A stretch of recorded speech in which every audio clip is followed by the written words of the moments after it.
Today, I'm going to show you how to create products in the product library in HubSpot, step by step.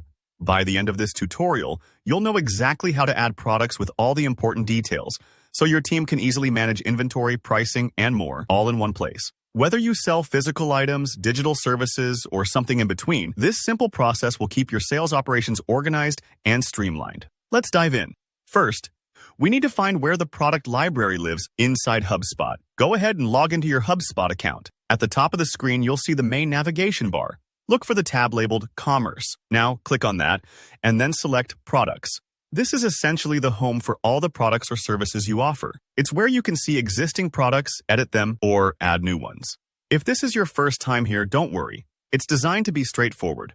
Now that you're in the product library, let's create a new product. In the top right corner, you'll spot the Create Product button. Give that a click.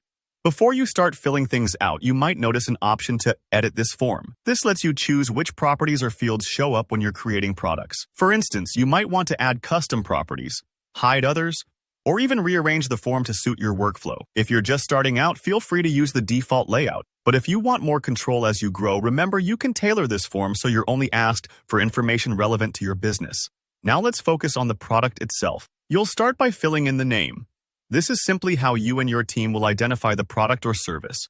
Pick something clear and recognizable. Next up is the SKU, which stands for Stock Keeping Unit. This acts like a fingerprint for your product, a unique code that makes it much easier to distinguish products, especially if you have a large or diverse catalog.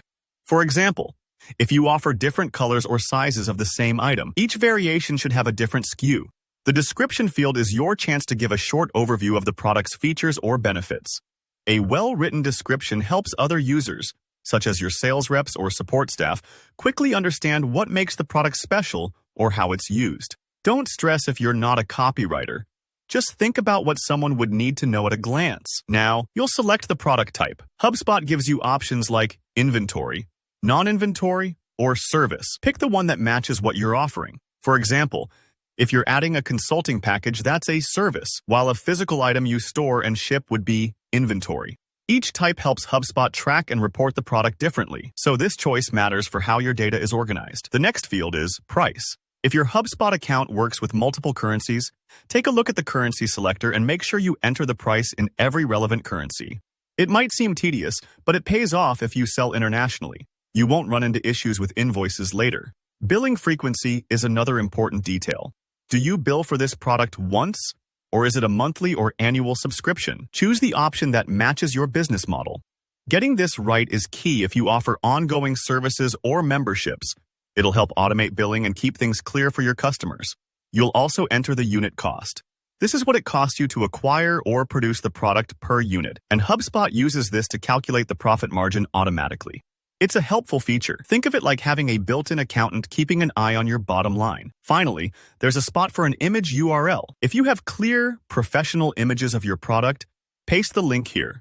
This can make your product library visually appealing and easier to browse, especially if you're managing lots of products with similar names. Once everything looks good, hit Save. That's it. Your product is now in the library and ready to use. If you need to add more items, you can click Save and add another to speed up the process. Great if you're setting up your initial catalog. Thanks for following along. If this helped you, please give the video a thumbs up. And don't hesitate to leave a comment if you have questions or need more tips. Be sure to subscribe for more practical HubSpot tutorials like this. I'm here to help you get the most out of your tools. See you in the next video.